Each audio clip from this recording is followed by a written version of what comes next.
ربع على الرخصه وسنين الرخصه يا اسطى. رحت اول يوم لما كنت رايح اختبر، قال لي بتعرف تسوق؟ قلت له انا بعرف اسوق. امورك طيبه؟ قال لي قلت له امورك طيب. قال لي اركب العربيه. بقول له ما لعبت سباق سيارات. قلت له ركبت في جاتا وركبت في بابجي كنت بخرب الدنيا. قال لي اركب العربيه. المهم ركبت العربيه، قال لي اركن هنا. جيت اركن، قال ان انا اتك على البنزين، رجلي مش راضيه توصل البنزين، عماله بتعمل لي كده بترعش. قلت بس اهدي، واخد قسطا من الراحه. قال لي انت لسه هتاخد قسطا من الراحه؟ اطلع بالعربيه ووديها.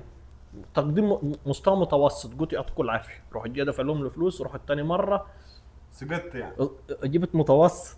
تاني مره قال لي تاني مره قال لي ايه الدنيا تمام؟ قلت له تمام. بدور العربيه ولا ظبطت مري، لقيت واحد بينادي عليا من الشباك بيقول لي اربط الحزام. قلت له الله ينور عليك والله كنت ناس. رحت جاي اربط الحزام وماشي. يا دوب وصلت قدام الناس، ابص على الناس كده لقيت رجلي عماله تعمل فايبريشن برضه وايدي بترعش. قلت لا. جيت اخش يمين، رحت جاي داخل شمال. قال لي شمالي بشمال ووديها روح. وجيت لي رساله راسم. دي تاني مره. تالت مره بقى النهارده دخلت وكل ثقه. اهم حاجه الثقه. السكه كانت في عينيك. شفناها. هم شايفيني وانا داخل عليهم. قال ايه امورك يا سلامه؟ قلت له الامور طيبه النهارده وان شاء الله انا هطير بالعربيه طيران. رحت اول ما المح صاحبك من الشباك واقف برضه ترعش، الاقي ايدي ورجلي بترعش. قلت لا ده كده مش ينفع النهارده، اكون او لا اكون. حسن. رحت جاي واخد نفس عميق وداخل على اول باركنج.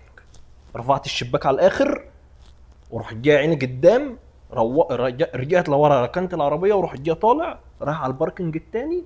شاف بس الرجعه. ايوه سلم يطلع بالعربيه وديها ناجح. لا بس انت ردي، انا كل ما اسال عليك يقول لي لما رجع وجاء. بس قصه كفاح.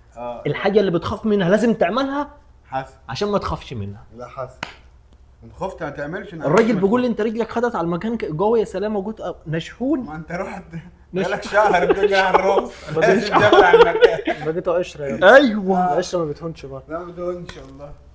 لا بس انت سواق الحمد لله. كل ما اسال سلامه فين يقولوا بيسوقوا جاي